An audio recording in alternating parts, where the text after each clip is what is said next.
Hello and welcome to PAX and Recreation. Look at that. That's pretty cool.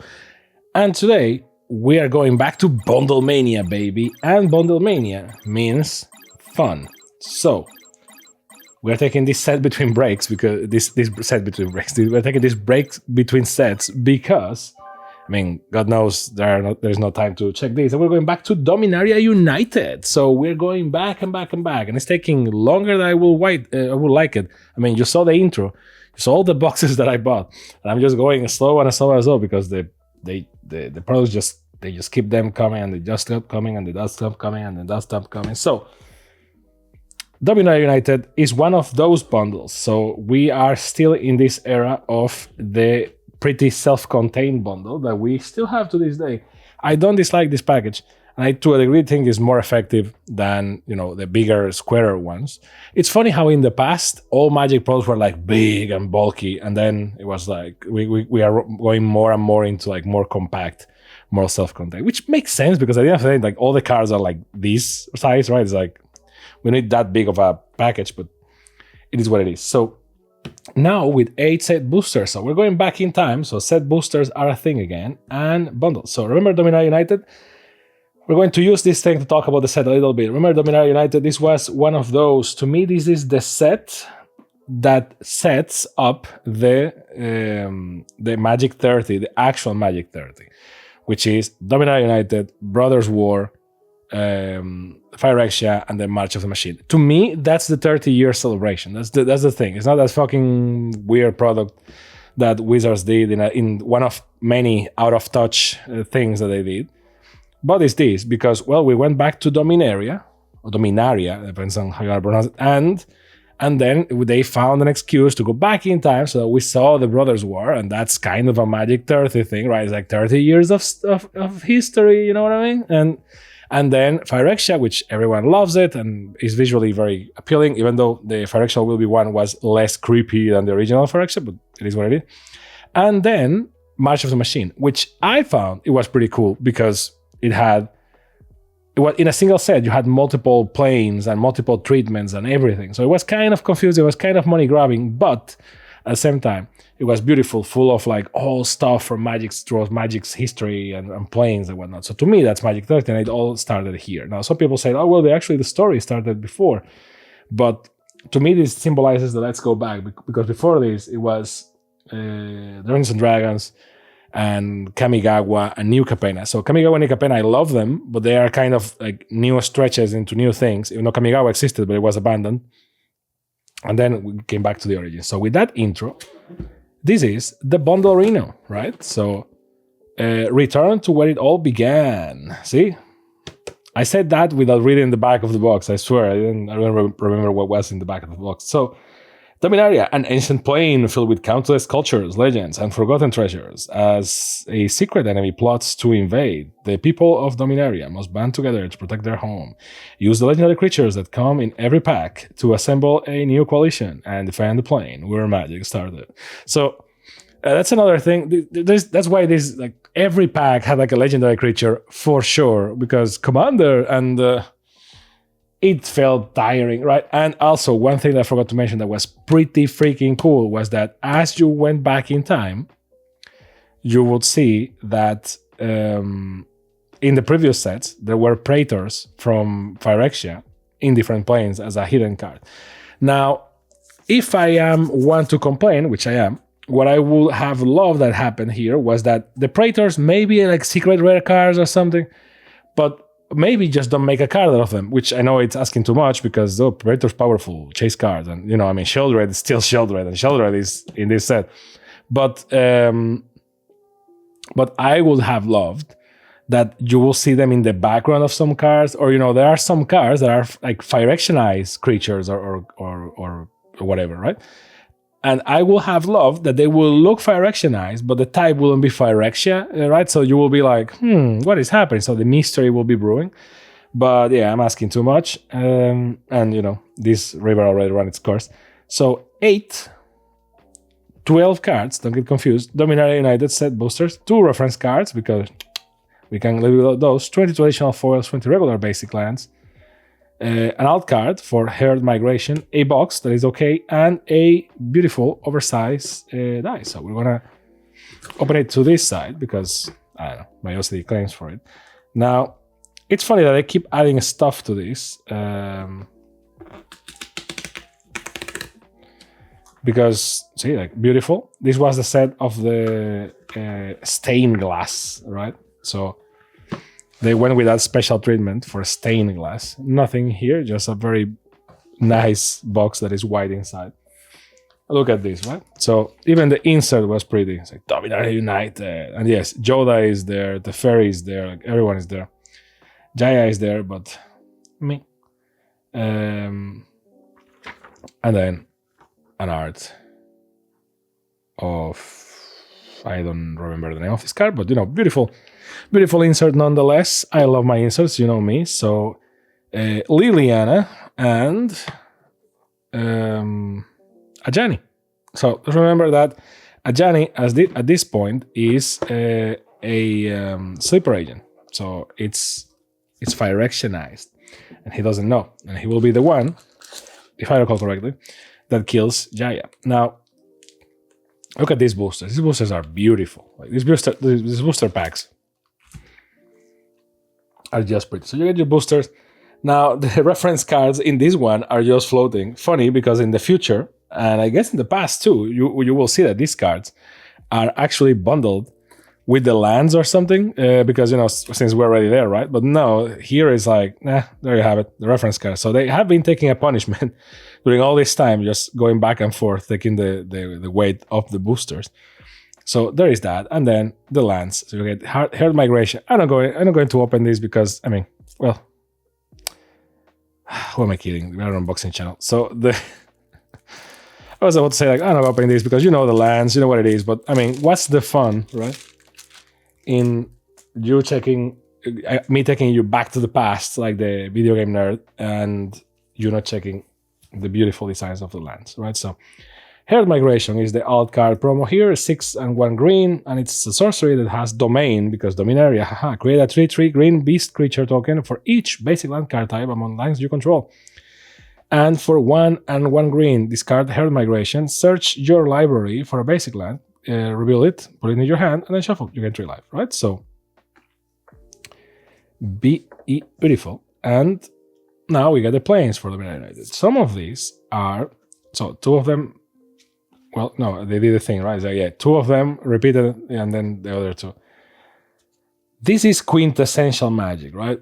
Dominaria is quintessential Magic. Even if these things, see, like, and this actually screams Magic. Like a swamp looks like a swamp, a mountain looks like a mountain, and it's that very classic style of land design, right? Some people will even say boring, right? But I mean, and here we have this thing here and this thing here. I love these small details. And it's like, well, there are robots. You know what happened in Dominaria some time ago, don't you? And it's like, you know, they were setting the thing up, even visually, right? And that's what I like. And then you have the same, but in non-foil. And that's what I like about when Magic is handled properly from a design perspective, both visually and narratively, right? Because mechanically they can do whatever the hell they want. Like mechanically, you know, it can be a robot and it can have flying haste, and you will be like, oh, whatever. Or it can have vigilance, and it's like, whatever, it fits, right? So the dividers, this is from that era when the cardboard will be in here to kind of give more of a structure to the box and make it bigger, because then otherwise the box is smaller. And with the dividers here that took some punishment, even though this thing is brand new, and some counters. Yoda and Jaya right there, not bad. Nice looking divider. Now the cardboard has seen better days for sure, but it is what it is. And remember the cup, as people call it, the cardboard box. Man, I miss this thing so much. This thing is so useful. You can do it. You can use it to divide your cards in here, or to use it for a ton of other stuff, because this is card size, or a little bigger than card size. But you know, I use this for a lot of things, and now it's lost like tears in the rain. And so, you know, normal box from a beautiful box. It's kind of okay. I am not the craziest person Well, I am the craziest person. I'm just not going crazy when it comes to like, oh, character, right? I prefer when it's like a more like composed image, and I love when it's like an ongoing thing going around. But you can't go wrong with just like two of the most recognizable planeswalkers, right? Like Liliana and Ajani, and it is what it is. And it's funny that it's like, oh, Liliana, because it's black color identity, and she did a pact with the devil. Oh, she's evil, blah, blah, blah. And Ajani, white, lion, pride, pure, and it's like, ironically, this is the one that will end up doing a crime, and she's the goat. She does a lot of things in a lot of Magic stories. And here's the die, and the die is beautiful. So the die is kind of transparent. It's not 100% transparent. I don't know if you can tell by the camera. It's kind of transparent, not too much. When I say kind of, is that you can see like the shadow of the insides of the die. I think you can tell maybe looking a little bit like inside, right? Even if I cover the lights a little bit, but it's mostly opaque, right? It's not like others that you can see like the core of the die or anything. So, and it's gorgeous. So it's this blue with yellow, because it's not really gold. It looks like they tried to do gold, but it's more like a yellow thing, kind of, because yellow is, as you can see, yellow is like the color of Dominaria. So, Dominaria United at least. But it's not even the same tone of yellow. This is like a mustard yellow, and this is more of a trying to be gold yellow, you know what I mean? So this is like a mustard yellow, and the blue is kind of dark, which I like. Maybe we can get all artistic here and be like, this is a premonition of what is to come, and and because Dominaria will get corrupted and whatnot. But I just think it looks cool. We do repeat this pattern of die, maybe because blue and gold, you can never go wrong with that. But you can go wrong. I went back to look at my other dice, and for once I was like, I've seen this color pattern before. It's like, well, from my original, from back in the day when I bought the bundle. And for comparison, right? So, mind you, the yellow on this one is a lot more intense than the yellow on this one. And you can be like, well, because you used it a lot. It's like, nope. This is more like what I would expect of like being gold. And yes, maybe the playmat choice was not the best for today, but like, because it was yellow, I was like, oh, yellow with yellow, right? Ha ha ha. But let's put black in between us. So this is my old one. This is the new one. This kind of inconsistency is interesting, because I was like, wait a second. See, this is not a color grading thing. This is one next to the other. Even if I put a shadow over them, or if I try to make them, you can see that one is clearer in all aspects.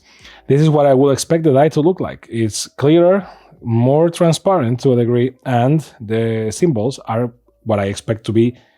Guys, it's gold, trust me, right? And this one is like darker in all regards, and the color is a darker yellow, almost ochre, right? It's like mustard or something. So this is not me doing color tricks. This is what it is. It's like a very strong inconsistency in color grading. So there are those, right? And then later down the road, we will have the March of the Machine one that looks similar enough, even though March of the Machine has nothing to do with this. And even the Duskmourn, if I recall correctly. Where is the number? I know, Duskmourn. This is, Duskmourn one looks, it's kind of in that ballpark, but this one is the, damn, well, I don't remember the name of this set. I should, because it's one of those special sets. Modern Horizons 3, I think. Well, let me know down below if you remember which set is this one, but I think it's Modern Horizons 2, maybe? Maybe? I don't recall. And the later set, at the time of recording this, it's a similar one, but with silver, right? Which is Dragonstorm, which we already reviewed. Fun fact and trivia, I had this die that I just bought for like -1 counters, and they come in this beautiful color that happens to be kind of the same vibe. So this is a very common color combination. And I don't know, I just wanted to show my dice. But now, enough about dies and plastic. You are here for premium cardboard. So now let's open these things, and you will be like, well, finally. It's like, well, this is not a strictly unboxing, right? This is about the bundle and going back to the past. So I like to check the whole package and talk about the whole experience and whatnot. We're going to do set boosters. Remember this? It seems like it was yesterday, but already more than a year has passed. So beautiful art card, strength of the coalition, and you have and you have Groot and Valkyrie. Get it? Because a lot of people said that March of the Machine and Phyrexia will be one. We're basically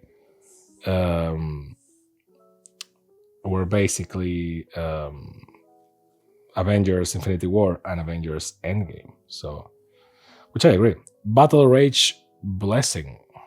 Okay. Furious Below. Very magic. So this is very refreshing to go back to a fairly modern set. So this is from 2022, right? So it's not that old. It's like when people say, oh yeah, Zelda 20 years ago. It's like, bro, Zelda 20 years ago is not Ocarina of Time. Or A Link to the Past. So Horlon Battle here, to Inferno, and Tsar Ogenen, Scion of Efrava, a legendary creature because it was promised. And then you have the stained glass treatment cards. Some people hate these with a passion. I like them. I think it depends a lot on the art, right? Some of these arts are gorgeous. Some of them are just like, and some people don't quite get. Oh, Valiant Veteran. I use this one a lot in the standard. Some people don't quite get why stained glass. Yeah, stained glass. To be honest, I don't remember if they explained it at any point. And a card from the list. Remember the list? Crazy. Witch's Eye. This is from Theros. One of my favorite sets and planes of all time. So, booster number one. Not bad. Again, I'm not going crazy into detail over all of them because these are set boosters after all. So, you know. We're gonna go. Ooh, Mummy's here. So one of the most chased cards to this day still, Sheldred the Apocalypse. Funny enough, I pulled that one in a different set. You know, the one that has like the retro, the concept styling, or wasn't this one? I don't remember. But I have one, and funny enough, I never used it. I know it's very powerful, but I don't know. There are some types of play that I just don't resonate with. Yes, I like powerful cards as any person, but there are some types of powerful cards that is like, it feels like cheating to a degree. And if I can avoid it, yeah, why not? Tatiova, Steward of Tides. And mind you, I do play CDH. I do play competitive Commander. And I do have Cutthroat decks, right? For Commander. For Standard, you need to be Cutthroat if you want to win, so it is what it is. I remember when foils were weird. We still had collector boosters at this point, and the ad cards, the famous useless ad cards that thankfully, apparently we got rid of this, but the only use I have for this is as dividers or something like that you don't care about the cards, so that's what I use them for. The most useless type of cardboard. I mean, that one I kind of get to a degree because it's like, hey, you want to play Arena? And it's like, well, you're buying boosters. You don't know about Arena. Maybe I can get behind it, but listen, if you want to do that, give me a token, right? Make it a token on one side, right? And you may be like, oh, but that way we're giving the players free value. It's like, well, I mean, for a token, come on.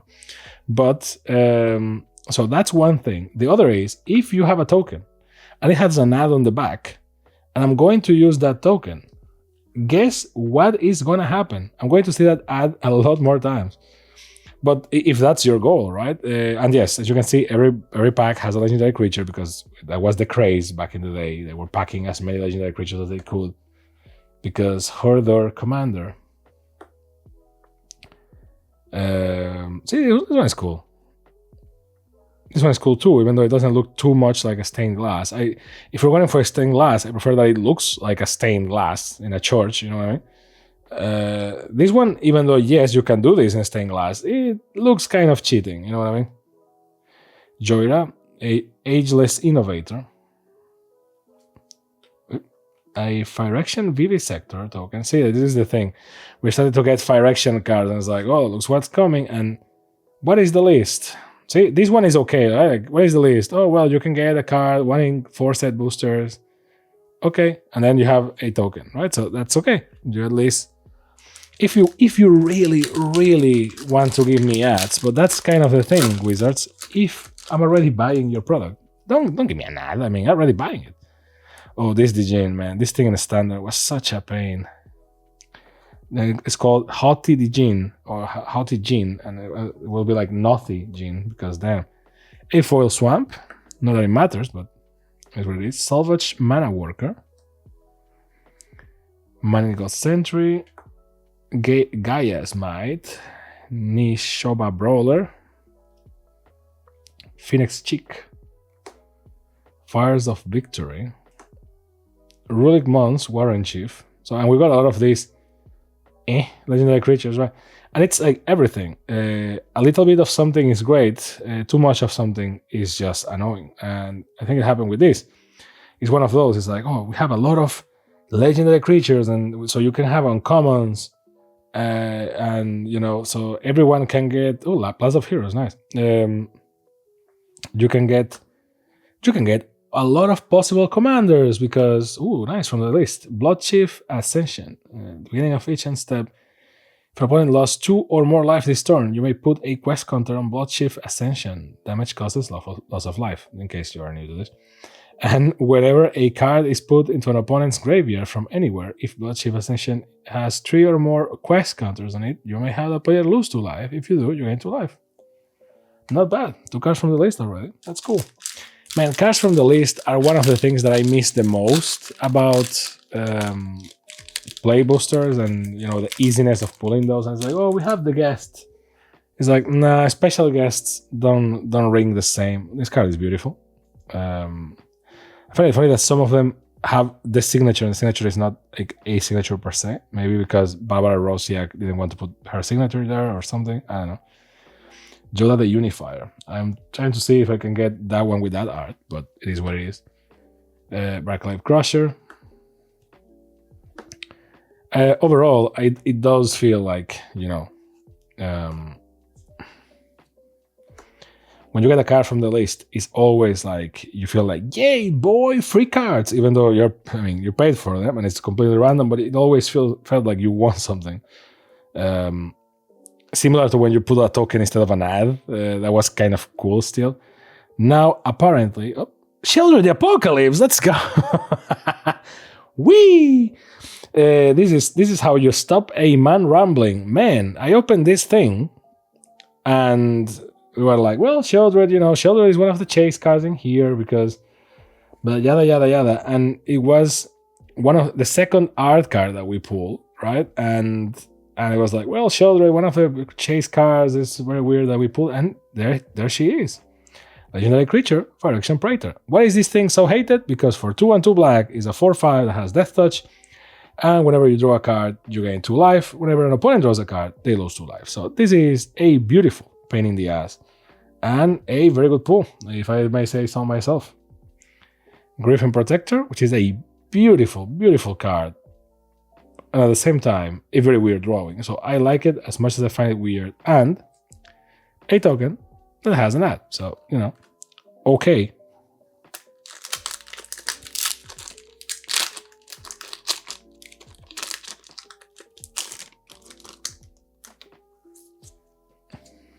Well, after that pull, I think we can close shop. See, these lands are beautiful too. These lands are one of the best things that came out of it in stained glass and whatnot. And you can pull some of those in foil, and those were beautiful. One thing that I always loved about the randomness of set boosters, quote unquote randomness, because it is not really random. You can see that a lot of times. You get themed kind of boosters, or things go in a way or in a color or something. For set boosters, it's weird. For draft boosters, I get it, but for set boosters, it was always weird that it happened. But we opened so many packs in this channel. Packs on Reddit. We opened so many of those that, yeah, we started to see the patterns, and it's like, why is this happening? See, again, this one, it qualifies as stained glass. It's not really a stained glass. Come on. Temporary Lockdown. Cool card. Played against it a couple of times. Phoenix Chick in foil, which is beautiful because that chick is on fire. And the minigames. Mini Master. See, I'm not that pissed about these ones. These are okay. It's one of those, right? It's like, well, okay, I'm gonna put it with the art cards. It's like, okay, some of those are kind of tied to the set because of the type of creatures that are inside or something, and are cool. So, you know, not bad. I haven't met anyone that actually Prayer of Binding. I haven't known anyone that actually plays those games, but it's nice that they had those ideas. I do feel bad though for the person that has to come up with those mini games, and then, you know, no one plays them. It's kind of like the Artist for the Lands. People work so hard on those, and no one cares, no one notices. No, Joe, let's call it. So, yeah, I don't know. Cut Down, man, this one is so annoying too. Back in the day in Standard, Rulik Mons were in Chief again.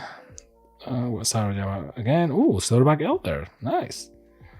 Faced off against these a couple of times. Pretty cool. A lot of strong cards in here. And not necessarily for what people care, which is Commander, but that you can just use for a Standard because people play the Standard. Or if you play Magic Arena, which is kind of the fastest, easiest way to just get into the mood of playing, see, another game, of playing Magic. Maybe these are just ideas from the R&D team and they're just like, oh, put it there, I don't know. Opening backwards because we are a very good unboxing channel. A Foil Forest. So playing Arena is cool. Playing Arena is cool. Getting invested into Arena is bad. Arena is very pay to win, which, well, it's not like this is any different, right, guys? But, you know, Arena is very, very pay to win. I think Arena will have a better life if they kind of copied a little bit what Pokemon does and they gave us a booster whenever you open a booster. But I am asking too much from Wizards and Hasbro. King Darian, man, this one is one of those. The 48th, I don't know how to. Vine Shaper Prodigy and Dominarios, which is Dominoes, but with Dominaria cards. See, this is fun. This is interesting. The name is a cool pun. See, this is an interesting game. Again, because if you don't take this too seriously, this is kind of cool. Now, again, we don't do this for the pools. Now, I mean, we open the packs to go back to the past, to check the shitty cards that suck ass. There you go. A mix with the Angry Video Game Nerd, our godfather. But we actually got a very good pool right there. We shoulder it. So not bad. I'm very happy. And I wasn't expecting it. I was in the back of my head. I was like, man, if I can get the Yoda card because I'm looking for it and I don't want to buy the freaking single.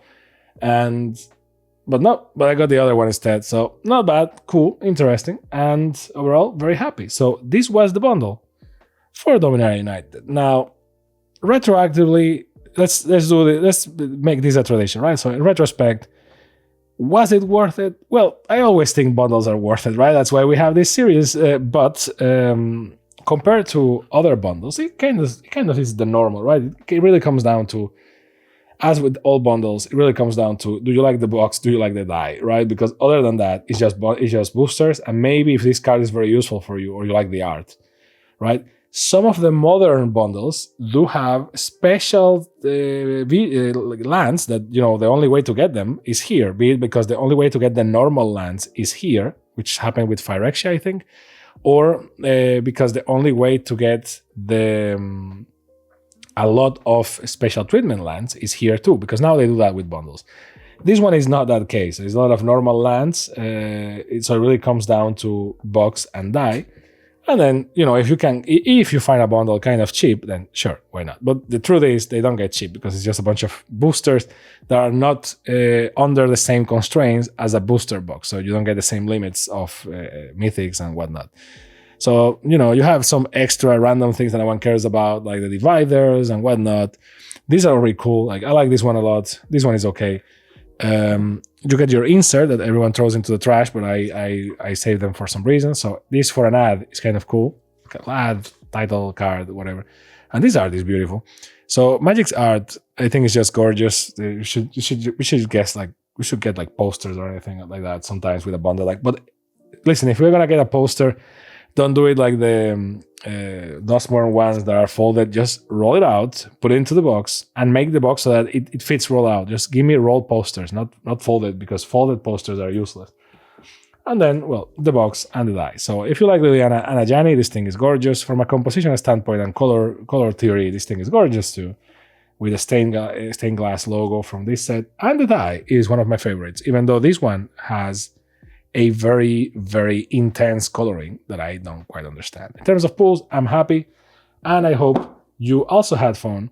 You also had fun going back to the past with me and checking Dominaria, which I'm sure that a lot of you played back in the day, at the time of recording this 3 years ago, right? So it's not that much, but time does fly. And have memories from Standard, and I hope you had a great time. So let me know down below, and I will see you next time on your favorite channel. This one, by the way, it's not other channel. Packs and Recreation, and in the next Bundlemania, because we're going to keep going back to the past. So thank you very much. See you next time. Bye.